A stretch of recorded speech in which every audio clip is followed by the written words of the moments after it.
걷다가 이렇게 멈춰본 적 있으신가요? 허리는 그렇게 아프지 않은데 10분, 20분 걷다 보면 엉덩이 아래로 묵직하게 당기거나 저리면서 더 이상 못 걷겠는 느낌. 잠깐 앉아서 쉬면 또 괜찮고요. 만약 지금 이 증상이 머릿속에 떠오르셨다면 오늘 영상 끝까지 꼭 보세요. 엉덩이 통증과 다리 저림을 그 자리에서 가라앉히는 딱 한 가지 동작을 알려드릴 거니까요.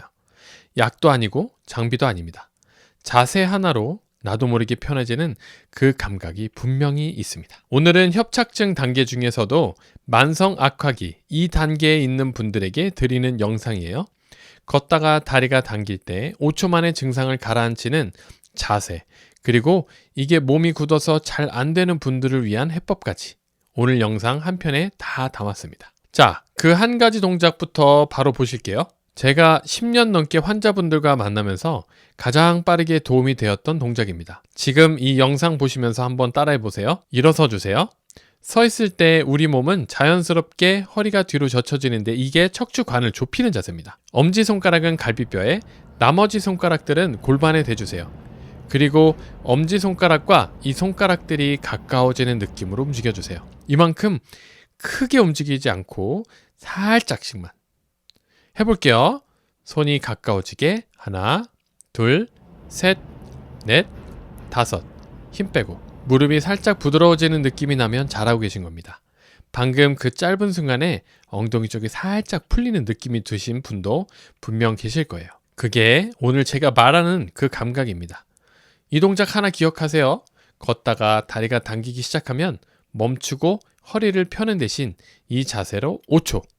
그 자리에서 증상이 빠르게 가라앉을 겁니다. 그런데 방금 이 동작, 난 이게 잘 안 된다, 감이 잘 안 온다 싶으신 분들 분명 계실 거예요. 꼬리뼈가 어디에 있는지도 모르겠다, 몸이 따라주지 않는다. 여러분들 잘못이 아닙니다. 정확한 이유가 있어요. 이 한 가지 동작이 도저히 안 되시는 분들도 똑같은 효과를 낼 수 있는 방법, 영상 마지막에 추가로 풀어드릴 테니 끝까지 봐주세요. 먼저 제가 말씀드리는 단계가 맞는지 체크해 보세요. 첫 번째, 걸을 때 허리보다 엉덩이, 허벅지, 종아리 쪽이 더 불편하다. 두 번째, 10분에서 20분 정도 걸으면 다리가 당기거나 저려서 멈추게 된다. 세 번째, 앉거나 허리를 앞으로 숙이면 금방 편해진다. 네 번째, 자전거를 타면 걷는 것보다 훨씬 편하다. 다섯 번째, 쇼핑카트를 밀거나 몸을 앞으로 숙이고 걸으면 훨씬 덜 불편하다. 이 중에서 두 가지 이상 해당되시면 지금 만성 악화기 협착증일 가능성이 높습니다. 그리고 그런 분들이 바로 오늘 알려드리는 이 한 가지 동작으로 엉덩이 통증과 다리 저림이 가장 빠르게 가라앉는 분들이에요. 그런데 이 동작을 하시면 안 되는 분들도 있습니다. 증상은 비슷한데 협착증이 아닌 경우거든요. 그런 분들은 제가 알려드리는 이 자세를 하시면 안 됩니다. 어떤 분들인지 짚어드릴게요. 걸을 때 종아리가 터질 것처럼 아픈데 잠깐 멈춰 서 있기만 해도, 앉지 않아도 금방 풀리는 분들, 허리를 숙여도 증상이 안 풀리는 분들, 이분들은 혈관 문제일 수 있어요. 오늘 영상 내용 따라하지 마시고 혈관외과나 내과 진료를 먼저 받으세요. 여기 해당이 안 되고 아까 체크리스트 2개 이상 해당되시는 분들은 계속 보세요. 나도 모르게 편해지는 그 감각 곧 풀어드리겠습니다. 자, 그럼 다시 돌아와서 방금 보여드린 그 한 가지 동작이 왜 어떤 분은 잘 되고 어떤 분은 안 되는지 먼저 풀어드릴게요. 이걸 이해하셔야지 오늘 영상이 더 쉬워집니다. 이 동작이 잘 안 되는 이유는 크게 두 가지예요. 첫 번째는 이 움직임 자체가 낯설어서입니다. 꼬리뼈를 따로 움직여 본 적이 없으니까 우리 뇌가 그 부위를 어떻게 조절해야 되는지 감을 못 잡은 거예요. 이 경우는 해결이 간단합니다. 아주 작은 움직임부터 연습하시면 돼요. 1cm만 움직인다는 느낌으로 움직이시면 며칠 안에 감이 잡히기 시작합니다. 두 번째가 진짜 문제인데, 허리 주변 근육이 너무 긴장돼서 움직임 자체를 제한하는 경우예요. 특히 기립근이 뭉쳐 있으면 꼬리뼈를 움직이고 싶어도 몸이 따라와 주질 않아요. 왜 이렇게 되냐면요, 통증이 있는 상태에서는 우리 뇌가 그 부위의 근육 신호를 자동으로 낮춰요. 다치지 말라고 보호하는 반응인데 이게 너무 오래 지속되면 근육이 뭉친 채로 굳어버리는 거예요. 그래서 자세 잡으려고 아무리 노력해도 몸이 반응을 못하게 되는 거죠. 결국 한 가지 동작이 안 풀리니까 엉덩이 통증, 다리 저림이 사라지는 그 감각도 못 만나게 되는 거예요. 제 환자분들 중에도 꼬리뼈를 도저히 못 움직이시던 분들이 있었어요. 그런 분들은 도수 치료를 몇 번 받고 나서야 조금씩 이제 그 움직임이 생기기 시작합니다. 결국 필요한 건 두 가지인데, 뭉쳐있는 기립근의 긴장을 낮추는 거예요. 또 혈류가 돌아서 근육이 다시 일할 수 있는 환경을 만드는 거죠. 그런데 현실적으로 도수치료 매일 받으러 다니기 어렵죠. 시간도 그렇고 비용도 그렇고. 그래서 집에서 쓸 수 있는 방법이 필요한데, 이 한 가지 동작이 안 되시는 분들도 똑같은 효과를 낼 수 있는 방법, 영상 뒤쪽에서 자세히 말씀드릴게요. 먼저 자세부터 제대로 익혀야 됩니다. 자, 그럼 아까 서서 살짝 보여드렸던 그 감각, 제대로 익히는 3단계를 알려드릴게요. 누워서, 앉아서, 서서, 이렇게 세 자세에서 같은 감각을 익히는 거예요. 세 자세 모두 결국 같은 한 가지 동작이에요. 어느 자세에서든 엉덩이 통증, 다리 저림이 사라지는 그 감각을 만들 수 있도록 몸에 새기는 단계예요. 첫 번째 단계, 누워서 익히기입니다. 누워서 하는 이유는 간단해요. 중력 부담이 가장 적어서 그 한 가지 동작의 정확한 감각을 처음 만나기에 가장 좋은 자세입니다. 바닥에 누워서 양쪽 다리를 구부리고 발은 골반 넓이로 벌려주세요. 허리가 바닥에 떠 있는지 붙어 있는지 확인해 보세요. 허리가 많이 떠 있으면 요추 전만이 커진 상태로 척추관이 상대적으로 더 좁아질 수 있습니다.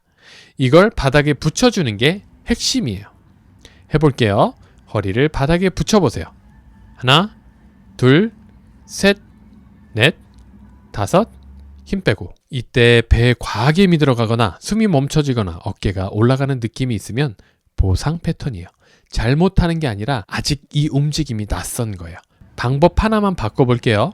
허리 말고 꼬리뼈에 집중해보세요. 꼬리뼈가 천장 쪽으로 살짝 굴러 올라가는 느낌. 크게 움직일 필요 없어요. 아주 작게 해볼게요. 꼬리뼈를 천장으로. 하나, 둘, 셋, 넷, 다섯. 힘 빼고. 배에 힘이 덜 들어가고 숨도 편하게 쉬어지고 허리가 자연스럽게 바닥에 닿는 느낌. 이 상태가 척추관 공간이 확보된 자세. 그러니까 엉덩이 통증, 다리 저림이 사라지는 그 감각의 출발점입니다. 하루 2번, 3번, 10번씩 반복하세요. 두 번째 단계는 앉아서 하는 거예요. 앉아서 하는 이유는 우리가 하루 중에 가장 많이 머무는 자세가 앉은 자세잖아요. 의자에서도 그 한 가지 동작이 자연스럽게 나와야 나도 모르게 편해지는 시간이 길어집니다. 의자 앞쪽에 살짝 걸터 앉아주세요.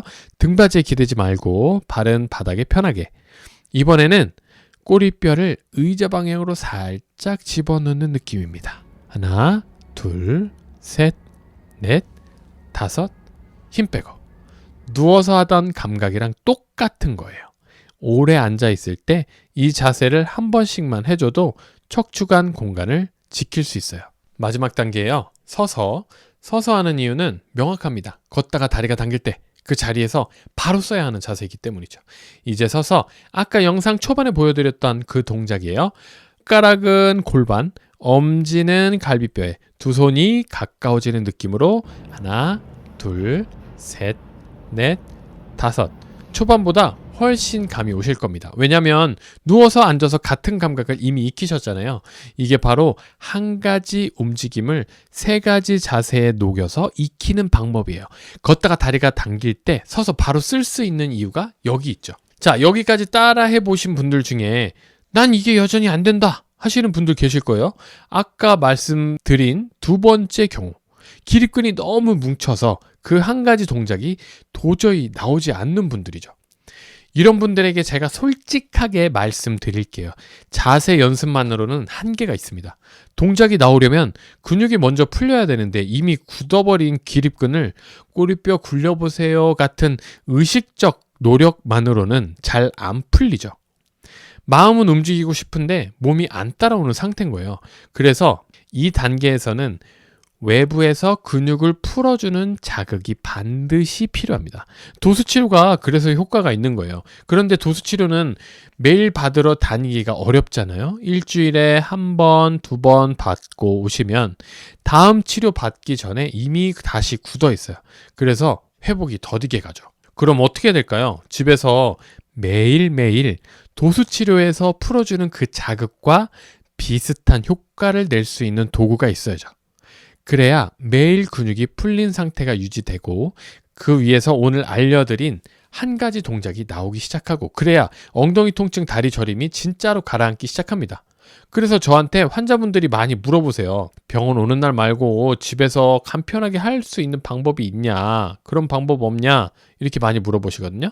이때 제가 환자분들께 권해드릴 수 있으려면 한 3가지 정도 조건을 만족해야 되더라고요. 그냥 보기 좋은 기계가 아니라 이 3가지가 다 맞아야 엉덩이 통증과 다리 저림에 실제로 도움이 됩니다. 첫 번째는 당연한 건데 더 아파지면 안 돼요. 이게 협착증 환자분들한테는 가장 중요해요. 풀려고 누웠다가 더 아파지면 그건 도구가 아니죠. 그런데 시중에 많은 그런 기계들이 이렇게 아파지게 하는 기구가 많습니다. 일반 허리 통증에는 괜찮을 수 있는데 협착증은 다르거든요. 허리를 뒤로 젖히는 순간 척추관이 더 좁아져서 엉덩이 통증과 다리 저림이 오히려 심해져요. 잠깐 누워있을 땐 시원한 것 같은데 일어나면 더 아프다는 분들 대부분 이 경우입니다. 그래서 협착증 환자분들이 쓰는 기기는 누웠을 때 허리가 자연스럽게 있는 방향이어야 돼요. 척추관이 더 좁아지지 않는 자세에 신경이 눌리지 않게 이 조건 하나만으로도 쓸 수 있는 기기가 많이 줄어들어요. 두 번째는 근육을 풀어주고 깨워줘야 돼요. 자, 해결할 게 2가지예요. 굳은 근육, 잠든 근육. 굳은 근육은 따뜻하게 온열로 풀어주면 좋아요. 따뜻한 자극이 들어가면 근막이 부드럽게 풀리면서 근육이 움직일 수 있는 환경이 만들어져요. 사우나 다녀온 다음에 몸이 가벼운 그 느낌, 그게 바로 근육이 풀린 상태죠. 근막이 굳어 있으면 그 안에 근육은 움직이고 싶어도 못 움직여요. 이렇게 꽉 잡혀 있는 거거든요. 그래서 온열이 들어가야 되죠. 잠든 근육은 전기 신호로 깨워줘요. 아까 말씀드렸죠. 통증이 오래가면 뇌가 그 부위 근육 신호를 자동으로 낮춘다고요. 이렇게 잠들어 있는 근육은 본인의 의식적으로 막 쓰려고 해도 잘 안 써져요. 그런데 EMS는 외부에서 전기 신호를 직접 보내서 그 잠든 근육을 깨워주는 거예요. 근육이 다시 일을 하면 혈류가 돌고 혈류가 돌면 산소와 영양분이 들어가고 그러면 근육이 다시 살아나는 거예요.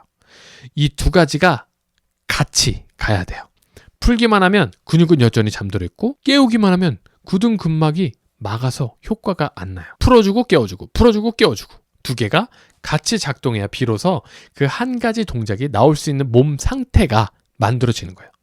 그 상태에서 꼬리뼈 움직임을 연습하면 진짜로 엉덩이 통증, 다리 저림이 줄어드는 변화를 느끼기 시작하는 거죠. 마지막으로는 사용하기 편해야 됩니다. 이게 의외로 핵심이에요. 회복은 결국 꾸준함으로 결정되거든요. 일주일에 한 번 30분 하는 것보다 매일 10분 하는 게 훨씬 효과적입니다. 근육은 매일 풀어줘야 매일 풀린 상태가 유지가 되니까요. 그런데 현실에서는 어떻게 돼요? 사용법이 복잡한 기기를 쓰면 처음 며칠은 열심히 하죠. 패드 붙이고 강도 맞추고 자세 잡고 작동시키고 근데 일주일이 지나면 귀찮아져요. 매일 하기에는 손이 너무 많이 가는 거죠. 그래서 한 달 뒤에는 서랍 속에 들어가 있어요. 아무리 좋은 기기도 안 쓰면 효과는 빵이에요. 제가 환자분들 보면서 가장 안타까운 게 이 부분이죠. 좋은 거 사놓고 안 쓰셔서 효과를 못 보는 분들이죠. 그래서 도구를 추천드릴 때 저는 매일 쓸 수 있을 만큼 편한가를 거의 1순위로 봐요. 매일 안 쓰게 되면 아무리 좋은 기능이 들어있어도 의미가 없으니까요. 이 3가지 조건, 더 아파지지 않는 구조, 근육을 풀어주고 깨워주는 거, 매일 쓸 수 있는 편안함, 이걸 다 충족해서 지금 환자분들께 소개해드리는 제품이 풀리오 100풀러예요. 구조가 정말 단순하고요. 허리 아래 깔아서 그냥 누우면 돼요. 패드 붙일 필요도 없고 자세 잡을 필요도 없고 누우면 끝이에요. 그래서 TV 보면서 누워서 핸드폰 보면서 자기 전에 아침에 일어나기 전에 일상에서 그냥 끼워 넣을 수 있죠. 그래서 매일 쓰게 되고 매일 쓰니까 근육이 매일 풀린 상태로 유지되고 그 위에서 오늘 알려드린 한 가지 동작이 나오고 결국 엉덩이 통증, 다리 저림이 진짜로 줄어드는 데까지 이어지는 거예요. 이게 바로 편하다가 회복으로 직결되는 이유예요. 기능적으로는 EMS 10단계, 온열 3단계, 진동까지 복합으로 작동해요. 협착증 환자분들 기준으로는 EMS는 낮은 단계부터 시작하고 온열은 중간 단계 정도로 맞추면 무난합니다. 활용법도 단순합니다. 오늘 알려드린 감압 자세 연습 전에 이 장비로 10분에서 15분 정도 깔고 누워서 기립근 먼저 풀어주고 그 다음에 누운 상태에서 바로 꼬리뼈 굴리기 10회 이렇게 하면 혼자서 안 되던 그 한 가지 동작이 훨씬 잘 나오기 시작합니다. 도구로 몸 상태를 만들고 그 위에 자세를 익히는 이게 가장 효율적인 순서예요. 근데 분명히 말씀드릴 게 있는데 이 기계가 협착증을 치료하는 건 아니에요. 협착증을 낫게 하는 기계는 세상에 없어요. 이 기계는 오늘 알려드린 감압 자세와 루틴을 더 잘 할 수 있도록 돕는 보조 도구예요. 꼬리뼈 움직임이 혼자 해도 잘 되시는 분들은 꼭 필요하진 않죠. 반대로 오늘 영상 따라해 봤는데 도저히 동작이 안 나오더라 하시는 분들, 동작은 되는데 회복이 더디다 하시는 분들은 한번 고려해 보실 만합니다. 링크는 아래 고정 댓글에 올려두겠습니다. 이 동작을 이제 익혀서 집에서 어떻게 습관으로 만드는지가 회복 속도를 가르는 거예요. 결국 오늘 알려드린 한 가지 동작을 하루 안에 자연스럽게 녹여내는 거. 나도 모르게 편해지는 그 상태를 만드는 길인 거죠. 하루 종일 의식하면서 살 수는 없잖아요. 그러면 지쳐서 안 하게 되거든요. 루틴은 단순해야 돼요. 그래서 아침에 일어났어. 침대에서 바로 일어나지 말고 누운 상태에서 꼬리뼈 굴리기 10번. 그리고 낮에 일하면서 앉아있을 때 꼬리뼈 굴리는 동작 앉아서. 그리고 걷다가 막 갑자기 다리 저린다 그러면 손가락 가까워지는 동작 해주시고 마지막에 자기 전에 누워서 또 마찬가지로 꼬리뼈 굴리기 10번 이렇게 해주시면 돼요. 이 루틴을 한 2주 3주 정도 유지하시면 몸이 감압 자세를 기억하기 시작하고요. 그때부터가 진짜예요. 의식하지 않아도 그 자세를 할 수 있고 나도 모르게 엉덩이 통증, 다리 저림이 줄어드는 시간이 길어지는 거예요. 그게 다음 단계로 넘어갈 준비가 된 신호입니다. 오늘 영상이 도움이 되셨다면 좋아요, 구독 눌러주세요. 그리고 지금 보고 계신 분들 중에 부모님이나 가족 중에 협착증으로 고생하시는 분이 있어서 대신 찾아보시는 분들도 많으실 거예요. 그분들께 공유해주세요. 꼭. 걷다가 멈추는 게 당연한 일이 아니라는 걸 먼저 알려드리는 것만으로도 많은 게 달라집니다. 다음 영상에서 또 뵙겠습니다.